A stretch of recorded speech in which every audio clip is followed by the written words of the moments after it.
car? If so, consider yourself pretty lucky. For about 1/3 of the population, looking at a book while moving along in a car, or boat, or train, or plane quickly makes them sick to their stomach.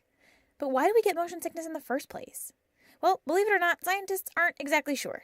The most common theory has to do with mismatched sensory signals. When you travel in a car, your body's getting two very different messages. Your eyes are seeing the inside of the vehicle, which doesn't seem to be moving. Meanwhile, your ear is actually telling your brain that you're accelerating. Wait, your ear? Yeah, your ear actually has another important function besides hearing. In its innermost part lies a group of structures known as the vestibular system, which gives us our sense of balance and movement. Inside, there are 3 semicircular tubules that can sense rotation, one for each dimension of space. And there are also 2 hair-lined sacs that are filled with fluid. So when you move, the fluid shifts and tickles the hairs, telling your brain whether you're moving horizontally or vertically. With all these combined, your body can sense which direction you're moving in, how much you've accelerated, even at what angle. So when you're in the car, your vestibular system correctly senses your movement, but your eyes don't see it, especially if they're glued to a book. The opposite can happen too. Say you're sitting in a movie theater and the camera makes a broad, sweeping move. This time, it's your eyes that think you're moving, while your ear knows that you're sitting still. But why does this conflicting information have to make us feel so terrible? Scientists aren't sure about that either, but they think that there's an evolutionary explanation. You see, both fast-moving vehicles and video recordings have only existed in the last couple of centuries, barely a blink in evolutionary time. For most of our history, there just wasn't that much that could cause this kind of sensory mix-up, except for poisons.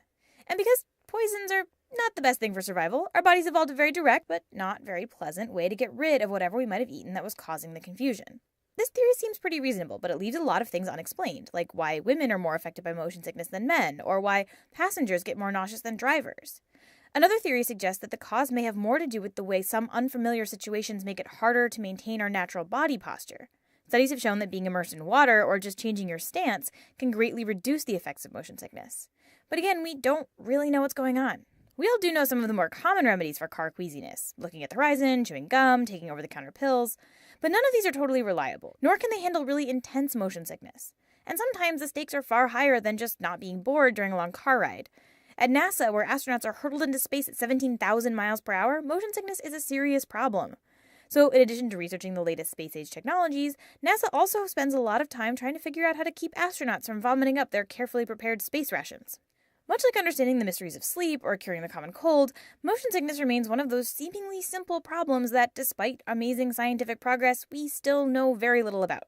Perhaps one day the exact cause of motion sickness will be found, and with it, a completely effective way to prevent it. But that day is still on the horizon.